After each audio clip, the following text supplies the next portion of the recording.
Dalam kesempatan kali ini Aki akan berbagi soal tes keberuntungan pribadi atau TKP, tes kepribadian pribadi maksudnya gitu ya. Baik, untuk kata waktu kita langsung aja ke TKP gitu ya. Nomor 1 nih, Anda bersama salah satu rekan kerja melakukan kunjungan ke kantor klien. Pada saat kunjungan tersebut Anda melihat ada salah satu klien yang terlihat kurang profesional dan kurang cakap dalam perundingan kerjasama. Padahal Anda perlu banyak informasi dan data mengenai program kerjasama yang akan segera disepakati. Sikap Anda pada situasi tersebut adalah bla bla bla. A. Meminta rekan kerja saya untuk mahir serta mampu bernegosiasi dengan klien tersebut, berharap akan mendapatkan sisi keuntungan yang lebih dari keadaan klien yang kurang cakap dalam perundingan. Berat akan mendapatkan sisi keuntungan yang lebih. Oh, ini ada niat busuk. Oh, ini kurang baik ya, karena ada niat yang terselubung di sini. Yang B. Menyampaikan kepada atasan mengenai klien tersebut kepada atasan untuk jadikan salah satu pertimbangan untuk melanjutkan program kerjasama untuk periode. Oh, ini main lapor segala gitu kan, sementara kita kan butuhnya sendiri gitu ya.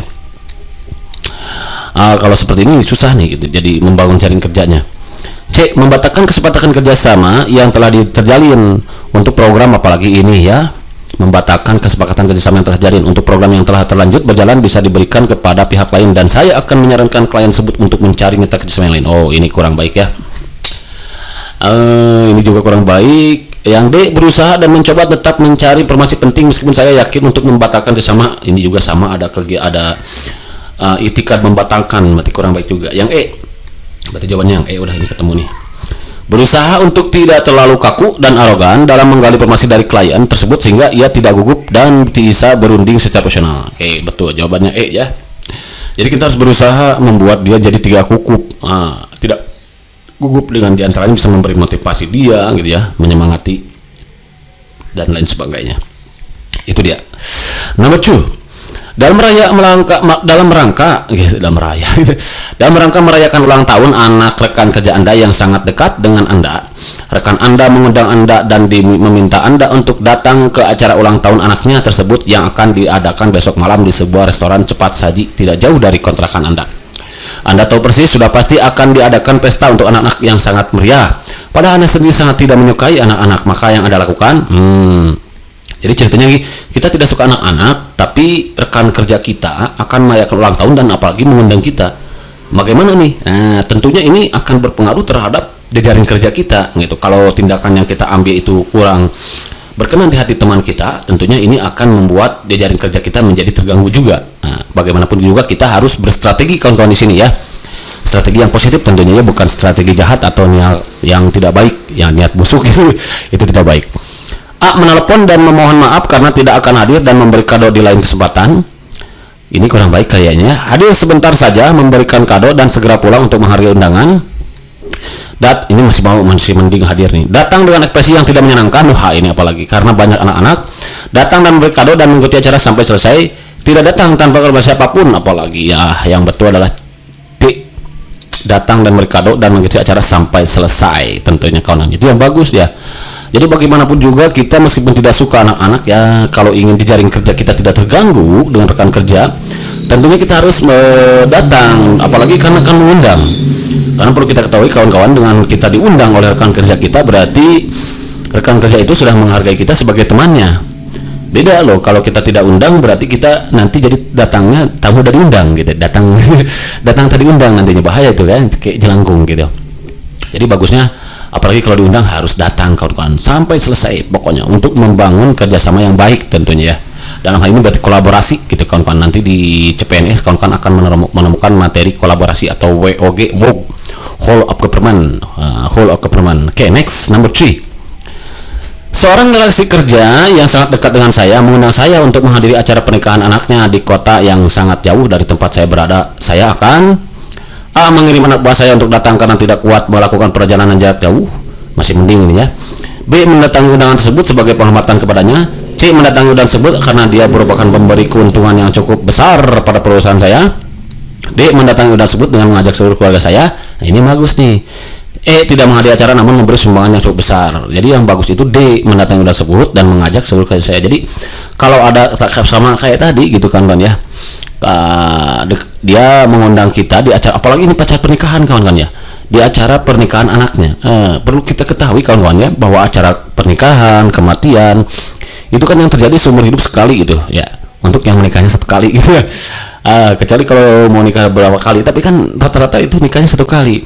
Makanya usahakanlah kalau kita diundang dalam pesta pernikahan gitu ya, kita harus datang, karena pernikahan itu kan beda dengan perayaan lainnya gitu kawan-kawan, yang bisa datangnya dalam satu seumur hidup itu beberapa kali. Kalau pernikahan itu kan seumur hidup sekali gitu, jadi usahakan datang. Dan ini berpengaruh pada cara kita melakukan jejaring kerja gitu, menjaga bagaimana hubungan kita agar tetap berlangsung gitu ya, kerjasama kita tidak menjadi mudah gitu kawan-kawan. Oke. Ini perlu kawan ketahui bahwa prinsip dalam membangun jaring kerja itu satu, kesamaan visi misi. Jadi kita harus punya kesamaan visi misi. Dibangun atas dasar kesamaan visi misi gitu ya. Kemudian ini kalau kesamaan ini sudah tercapai, maka akan bersinergi untuk mencapai tujuan yang sama. Kedua, harus ada saling percaya nih. Setelah ada kesamaan visi misi, berikut yang tidak kalah penting adalah rasa saling percaya antar pihak yang bermitra. Oleh karena itu, kepercayaan adalah modal dasar membangun jejaring dan kemitraan. Untuk dapat dipercaya, maka komunikasi yang dibangun harus dilandasi itikat niat yang baik dan menjunjung tinggi kejujuran. Pokoknya kalau kita membangun misalkan kerjasama dalam membuka suatu usaha, di sini harus dibangun kejujuran kawan-kawan. Jangan ada itikat tidak baik seperti kita ingin memperdayai teman kita misalkan dalam berusaha karena dia pemilik modal, kemudian dia tidak tahu apa-apa, kemudian kita perdayai gitu dengan cara menipunya. Itu tidak baik kawan-kawan ya. Pokoknya niatkan yang baik, tulus pokoknya ya, dan disertai kejujuran, karena kejujuran itu mahal kawan-kawan harganya ya. Itu dia, untuk menumbuhkan kepercayaan kita harus jujur. Kemudian saling menguntungkan. Nah, jangan kayak kita simbiosis ya, harus simbiosis mutualisme, saling menguntungkan. Jadi kita memberi keuntungan kepada rekan kita, dia pun sama sebaliknya kepada kita. Pokoknya dengan berbagai peran yang kita miliki. Jadi harus saling memberi kontribusi lah sesuai peran masing-masing dan merasa diuntungkan.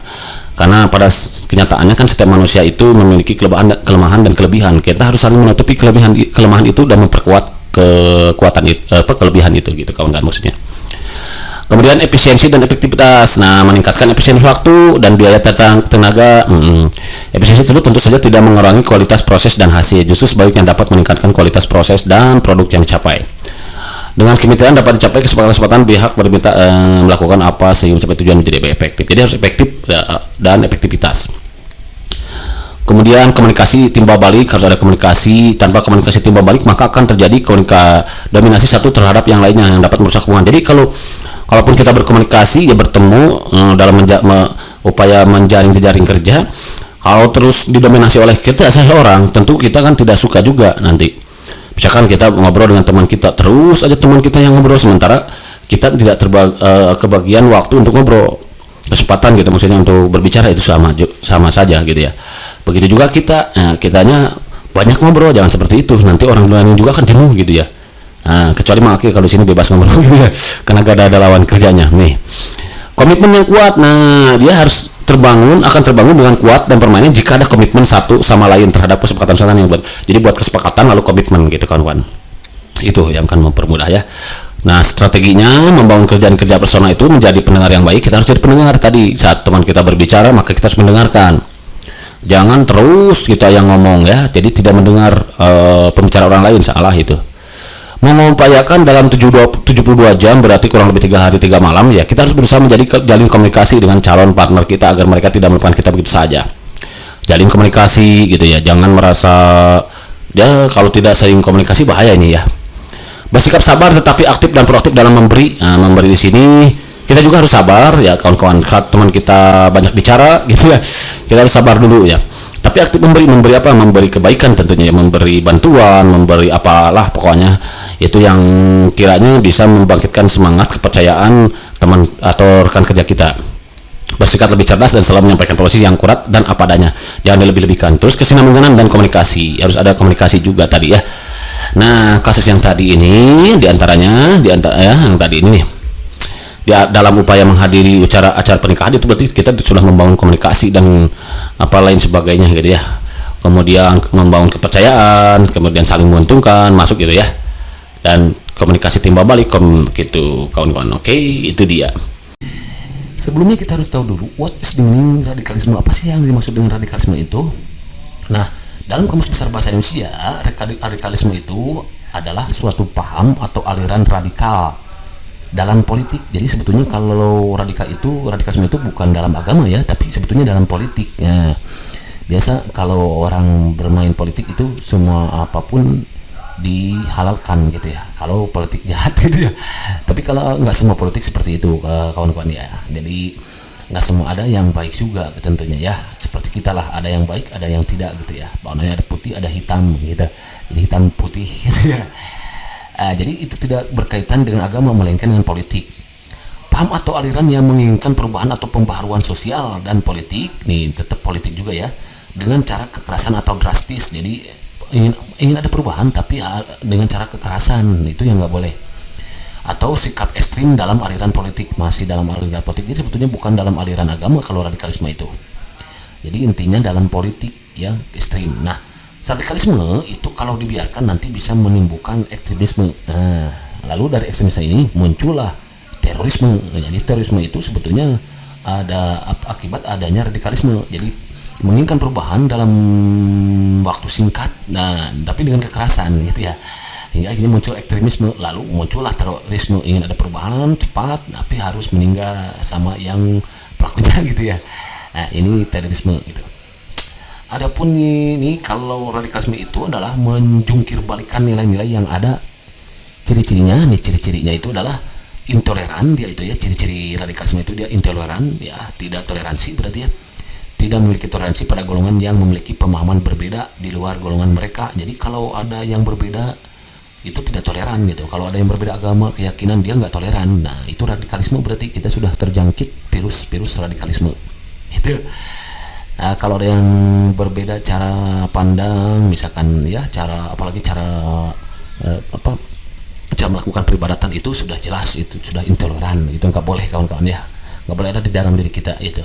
Dan ASN yang dilahirkan nanti kan harus senantiasa toleransi tentunya ya, apalagi sekarang kan harus berakhlak katanya ya, berakhlak. Slogan yang barunya itu dengan bangga melayani bangsa gitu kan, ASN itu. Kemudian fanatik nih ya, apabila kita memiliki sifat fanatik nih, kita juga berarti sudah ada benih-benih radikalisme di dalam diri kita berarti kan kawan. Kalau kita fanatik ya, kita nggak suka musik misalkan rock, sukanya pop atau dangdut, nah gak boleh kita fanatik ya, gak boleh kita menyampaikan ketidaksukaan kita secara kekerasan juga, itu gak boleh. Eksklusif, mengeksklusifkan diri dan tidak segan menggunakan cara-cara yang anarkis, itu ciri-cirinya ya. Ini dia, nah, itu gak boleh. Lalu kalau ekstremisme itu nih, dibandingkan radikalisme, ekstremisme cenderung berpikiran tertutup, nah tidak bertoleransi sama anti demokrasi, nah dan bisa menghalalkan segala cara. Ini lebih parah juga ya, termasuk penipuan nih untuk mencapai tujuan mereka. Kelompok ekstremis juga berpikiran tertutup, jadi dia menghalalkan segala cara untuk mencapai tujuan, termasuk penipuan nih, menipu orang. Itu berarti sudah terjangkit paham radikalisme nih. Kalau ekstremisme itu sudah parah tingkatannya. Nah, nanti kalau sudah seperti ini, maka nanti akan muncul terorisme, yaitu penggunaan kekerasan atau ancaman kekerasan yang menimbulkan situasi teror atau rasa takut terhadap orang yang secara meluas dan menimbulkan korban yang bersifat massal. Ini yang nggak boleh, bom bunuh diri itu ya, dengan cara merampas harta benda orang lain, misalkan mengakibatkan kerusakan atau kehancuran objek-objek vital strategis seperti menghancurkan tempat peribadatan. Itu nggak boleh. Kedua, lingkungan hidup, fasilitas publik dan fasilitas internasional nggak boleh. Itu terorisme, itu sudah parah tingkatannya ya, kalau selalu dibiarkan. Pokoknya inti, kalau sudah ada sifat intoleran pokoknya di dalam diri kita, fanatik, itu sudah harus berbahaya, kawan-kawan, harus banyak-banyak beristighfar. Nah, karena kita sudah terjangkit paham radikalisme. Pokoknya jangan merasa benar sendiri kayak gitu ya. Oh, orang lain misalkan harus begini, kita begitu misalkan, ya nggak boleh. Orang harus sama dengan kita, nggak boleh ya, apalagi dalam hal peribadatan ya. Misalkan kalau di agama muslim ya, orang pakai kunut, kita pakai kunut, orang enggak, sampai dipermasalahkan, nggak boleh gitu ya. Nggak boleh merasa diri paling benar pokoknya itu. Oke, next ya. Soalnya kayak gini, nomor 1 nih, kita baca bareng ya. Anda memiliki seorang teman yang dulunya merupakan simpatisan HTI, Hizbut Tahrir Indonesia ya, yang dibubarkan itu ya. Anda mengetahui bahwa pemerintah telah membubarkan HTI pada 19 Juli 2017 lalu karena dinilai bertentangan dengan Pancasila dan Undang-Undang 1945. Saat ini teman Anda masih intens menyisipkan narasi-narasi propaganda tentang konsep HTI di postingan media sosialnya. Sikap yang akan Anda lakukan adalah bla bla bla A, membloknya di media sosial agar tidak terpengaruh propaganda HTI, gitu ya. Yang B, membuat postingan tandingan ya, di media sosial saya seputar bahayanya konsep yang ditawarkan HTI karena mengancam persatuan dan menyindir teman saya agar dia sadar. Nah, ini ada kata menyindir nih, nggak boleh ya. Pokoknya ada menyindir gitu, dengki gitu nggak boleh ya. Kita berarti kita sudah terjangkit virus dengki nih, nggak boleh. Memblok media sosial juga ini kurang tepat lah. Ini berarti kurang tepat. Tugas kita untuk TKP itu adalah memilih yang paling tepat di antara yang benar, gitu ya. Yang C, menegurnya secara langsung dan menyisipkan pemahaman kontra HTI bil hikmah saat berdiskusi. Jadi kita berdiskusi. Nah, ini bisa jadi ya. Tidak tergesa-gesa merespon dan mengamati lebih lanjut. Jika masih dilakukan secara konsisten, baru saya tegur dan saya ajak berdiskusi kontra HTI secara bil hikmah. Kalau ini bagus sih, tidak tergesa-gesa, tapi ini di ujungnya nih kurang bagus nih. Jika masih dilakukan secara konsisten, baru saya tegur dan saya ajak berdiskusi. Jadi ini ditegur dulu baru ajak berdiskusi. Kalau yang atas nih, menegurnya secara langsung dan penyisipkan pemahaman kontra HTI bil hikmah saat diskusi ini. Kalau ini ditegurnya saat diskusi, kalau ini ditegur dulu baru diskusi. Nah, ini kurang bagus juga nih. Ini bagus sih, tidak tergesa-gesanya. Tapi kalau yang C tidak tergesa-gesa, bagus itu jawabannya ya.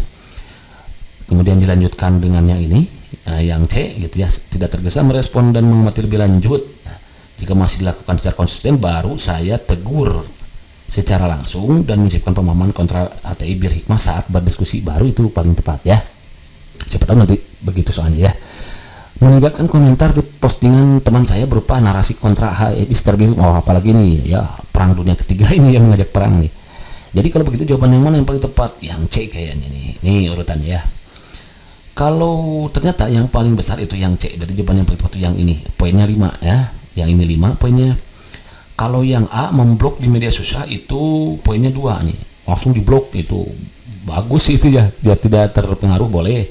Tapi ternyata itu kurang tepat juga gitu. Padahal biasa aja gitu, karena kita kan nggak boleh memblok-blok kayak gitu ya. Itu sama aja dengan apalagi kalau kita temanan sama dia itu, berarti kita sudah menimbulkan masalah baru. Nah, membuat postingan tandingan di media sosial saya seputar bahayanya konsep. Nah, yang B itu membuat postingan tandingan, ini mengancam persatuan teman saya. Ini ada menyindir di 3 nih, 3 nilainya ya, membuat postingan tandingan itu ya. Jadi tapi kalau nggak ada kata menyindir mah gitu ya, ini bisa bagus nilainya. Tapi di sini ada kata menyindir nih. Kalau membuat posting tandingan. Nah, kalau misalkan bahasanya mengedukasi masyarakat melalui media sosial seputar bahaya konsep. Nah, tapi dengan tujuan tidak menyindir gitu. Baru itu bisa nilainya bagus. Kemudian yang D itu nilainya 1, tidak tergesa karena dia menegurnya secara langsung. Karena dia menegurnya sebelum diskusi gitu, ditegur sebelum diskusi. Apalagi yang E meninggalkan komentar postingan teman saya ya berupa narasi kontra HTI secara bil hikmah. Yang E itu 4 ya, meninggalkan komentar di postingan teman saya. Kali ini meninggalkan komentar di postingan teman saya berupa narasi kontra HTI secara bil hikmah, itu poinnya 4 gitu ya. Meninggalkan, walaupun itu agak sedikit berbahaya sebetulnya ya, karena dibaca orang lain gitu ya. Tapi kalau kita menegur langsung ya, itu kalau sifatnya teguran langsung tanpa diskusi, itu jelas tidak baik. Tapi kalau meninggalkan komentar kan, komentarnya maksudnya komentar yang positif tentunya ya. Kalau mau tetap positif, maaf misalkan menurut pemahaman saya, nah boleh begitu, bagus. Ini makanya nilainya 4 karena ini komentarnya komentar yang positif gitu kan ya. Angsen ya, mantap. Next on number 2 nih.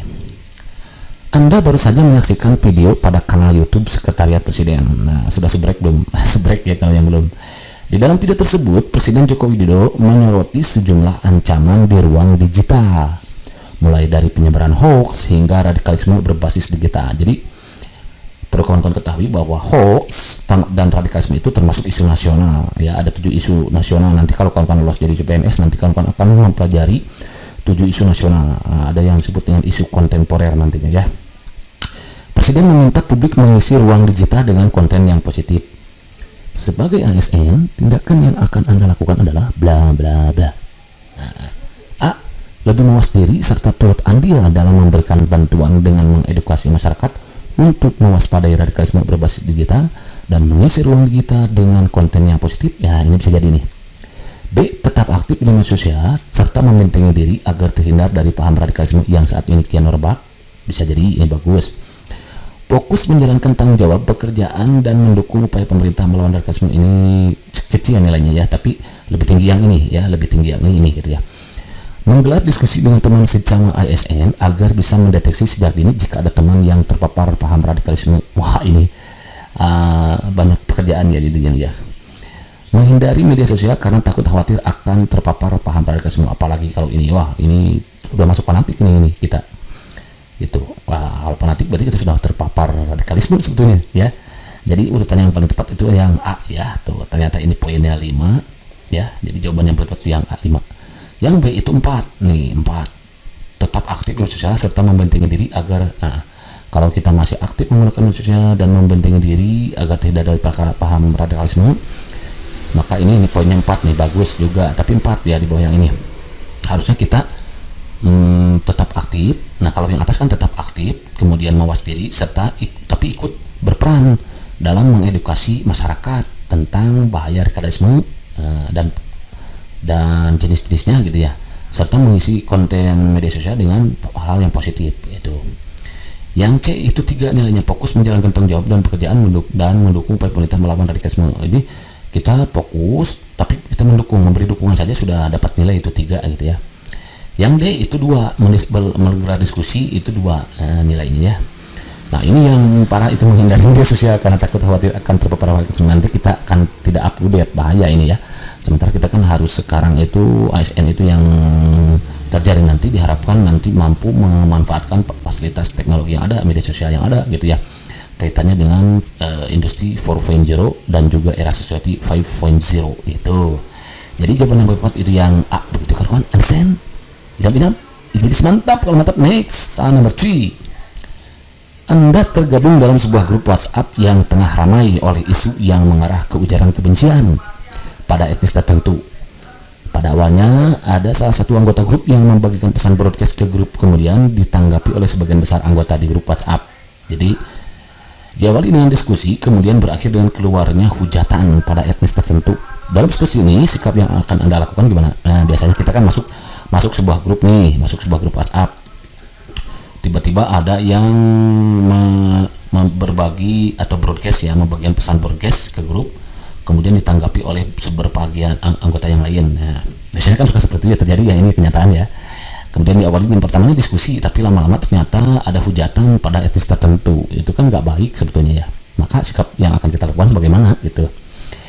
A. Langsung keluar dari grup WhatsApp karena konten yang dibahas tidak sesuai dengan nilai Pancasila. Wah, kalau kita lab grup ini nggak boleh. Kalau ini nggak boleh ya, jelas itu menimbulkan permasalahan yang baru. Nanti akan jadi pertanyaan oleh orang, kenapa kita keluar grup? Nanti orang juga nanti saat yang marah-marahnya itu di grup ya, atau yang memberikan hujatan ini akan mempertanyakan kenapa kita keluar dari grup, dikiranya kita marah sama dia gitu. Nah, ini juga menimbulkan masalah, ini kurang baik. Hanya menjadi silent reader pada grup WhatsApp tersebut dan tidak ikut-ikutan karena belum mengetahui kebenaran informasinya. Nah, ada misalnya kan di antara kita juga yang jadi silent reader gitu ya. Nah, sebetulnya silent reader itu lebih berbahaya sebetulnya ya daripada para buaya gitu ya. Enggak, just kidding. Jadi terkadang ada termasuk mengaki juga nih, kadang-kadang jadi silent reader gitu ya. Kadang nggak dibaca gitu. Sebetulnya itu nggak baik ya kawan-kawan, karena kita akan kehilangan berita terkininya, terupdate-nya gitu. Menguji kebenaran informasi yang dibagikan dan mengingatkan anggota grup untuk tidak tergesa-gesa dalam menerima informasi yang beredar, serta menguji kebenaran informasi tersebut dahulu dan tidak melakukan respon yang mengarah pada ujaran kebencian. Nah, ini yang paling betul nih kayaknya nih. D. Mencoba menguji kebenaran informasi yang dibagikan dan berusaha melakukan cutting down agar pembahasan di grup tidak semakin memanas. Nah, ini bagus juga, tapi ini lebih kecil dari sini. Yang E. Tidak langsung percaya pada informasi yang di-share oleh anggota grup dan mencari tahu kebenaran info yang di-share di grup WhatsApp di kanal berita terpercaya. Wah, ini. Jadi jawaban yang paling besar itu yang C ya. Itu kan betul ya kata Maki ya. Ini C, poinnya 5 nih kawan-kawan. Kalau 4D itu 4. Nah, ini calling down dulu dia. Nah, kalau yang D itu poinnya 4 ya. Sorry, ini bukan coding down nih. Sorry. coding down. Apa sih coding itu bahasa blogger ya, cooling down gitu ya, maksudnya menenangkan diri gitu ya. Jadi kita uji kebenaran informasi yang dibagikan dan berusaha melakukan cooling down, yang menenangkan diri, mengecek kebenarannya bagaimana gitu, agar pembahasan di grup tidak semakin memanas gitu. Jadi kita belum ikut ini pengen yang 4 ini juga silent leader sebetulnya ya, karena menguji kebenaran informasi yang dibagikan, dicek dulu kebenarannya, dicek informasinya. Kalau di Islam itu ada yang disebut dengan tabayun ya, kita fatabayan gitu kan ya, tabayun dulu nih, kemudian melakukan cooling down, menenangkan diri, mencari riset tentang kebenarannya, agar di grup tidak semakin memanas sehingga kita ikut-ikutan, tidak sembarang mengambil suatu keputusan. Itu nilainya 4, bagus nih silent leader. Kemudian yang 3 itu yang tidak langsung percaya pada informasi yang di-share oleh anggota grup dan mencari tahu kebenaran info yang di-share di grup WhatsApp di kanal berita terpercaya. Biasanya kita ini nih yang dilakukan dia juga. Jadi kalau kita ada berita yang terbaru itu kita langsung cari ke YouTube gitu ya, cek sumbernya juga. Kalau ini kan dicek sumbernya nih, berita terpercaya di kanal berita terpercaya. Tapi kalau di kanal yang biasa saja ini nilainya bisa kecil nih, nanti bisa 2 bisa 1 gitu ya. Tapi karena ini di kanal terpercaya, ini bagus gitu ya, tidak langsung percaya, kemudian mengecek kebenarannya di kanal terpercaya, bagus nih. Yang paling kecil itu yang A, langsung keluar dari grup WhatsApp. Ini yang live group ini menimbulkan masalah baru kawan-kawan ya, menimbulkan permusuhan baru gitu ya. Ini nilainya 1.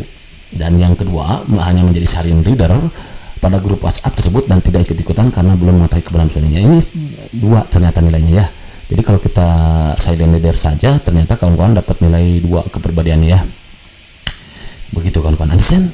Ini mantap. Kalau mantap, next number 4. Nah, yang terakhir nih kayaknya nih. Oke. Anda baru saja pindah ke suatu komplek perumahan yang letaknya tidak jauh dari pusat perkotaan. Nah, suatu ketika Anda melihat anggota keluarga Mang Akil. Oh, ada Mang Akil di sini nih. Letak rumahnya berdekatan, ini yang letak. Sorry, yang salah yang ngetik nih. Siapa yang ngetik? Mang Akil, berarti salah. Ya. Yang letak rumahnya berdekatan dengan Anda kerap dikucilkan dari pergaulan sekitar. Bahkan Anda merasa anggota keluarga Mang Akil tidak dianggap oleh tetangga sekitar karena perbedaan agama yang dianut. Nah, ini sudah fanatik berarti kawan-kawan. Ini intoleran, nggak boleh. Itu sudah menganut paham radikalisme, berarti sudah terpapar, terjangkit. Bukan COVID-19 terjangkitnya, tapi terjangkit paham radikalisme nih. Sikap yang akan Anda lakukan menghadapi situasi seperti ini adalah bla bla bla. A, menyadarkan tetangga sekitar bahwa menerima keberagaman merupakan perbuatan yang mengancam keharmonisan hubungan sosial. Nah, ini bagus sih, menyadarkan tetangga sekitar. Tapi ujungnya di sini, biasanya nih kayak gini nih kawan-kawan. Perlu kita ketahui, biasanya di soal itu nanti jebakan Batman-nya gitu ya. Di awalnya bagus, tapi di akhirnya di ujungnya tidak bagus gitu. Hati-hati itu di sana. Biasanya jebakannya kayak gitu. Kadang nanti pilihannya sama depannya. Padahal di ujungnya nih soal itu bermainnya di ujung kayak gini nih. Menyadarkan tetangga sekitar bahwa menerima keberagaman merupakan perbuatan. Nah, ini menerima keberagaman merupakan perbuatan. Nah, ini yang mengancam keharmonisan. Ini salah. Menerima keberagaman perbuatan yang mengancam, ini salah nih. Itu depannya bagus gitu ya. Coba yang B nih, makanya harus teliti di sininya nih. Menerima Mang Akil dan anggota keluarganya tinggal di lingkungan tersebut dan menyarankan untuk membatasi kegiatan keagamaan. Nah, apalagi ini bagus tapi belakang akhirnya nih membatasi kegiatan keagamaan. Berarti kita sudah tidak menghormati cara peribadatan orang lain gitu ya. Itu nggak boleh. Itu melanggar undang-undang ya. Pasal 29 kalau nggak salah itu ya. 29 ayat 12 itu atau berapa itu, lupa lagi Mang Akil pokoknya.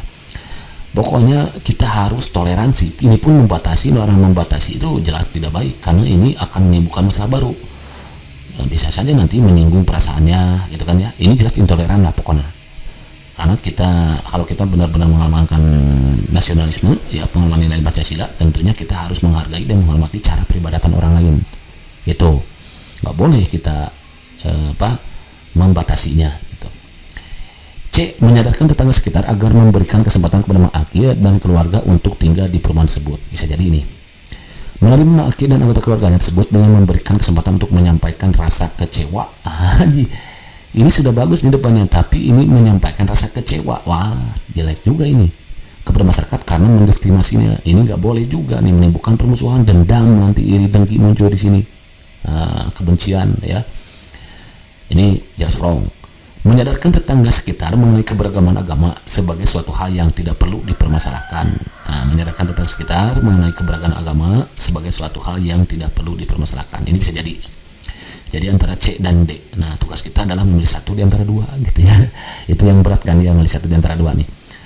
Kalau yang C itu menyadarkan tetangga sekitar agar memberikan kesempatan kepada mak akir dan keluarga untuk tinggal di perumahan tersebut. Kalau yang E menyadarkan tetangga sekitar mengenai keberagaman agama sebagai suatu hal yang tidak perlu dipermasalahkan. Urutan yang benar itu yang paling tinggi itu adalah yang E. Nah, menyadarkan tetangga sekitar mengenai keberagaman agama sebagai suatu hal yang tidak dipermasalahkan. Ini yang paling penting itu. Kalau yang C itu poinnya 4. Nah, menyadarkan tetangga sekitar agar memberikan kesempatan, ini agar memberikan kesempatan. Nah, bukan kesempatan lagi. Jadi langsung aja menyadarkan tetangga sekitar agar mak akir dan keluarga untuk tinggal di perumahan tersebut, gitu aja. Itu baru itu nilai bagus. Tapi di sini agar memberikan kesempatan berarti nilainya masih kurang. Hati-hati di sini. Ini 4 nih. Ini jawabannya paling tepat yang E ya. Ini 5. Kalau yang A itu poinnya 1.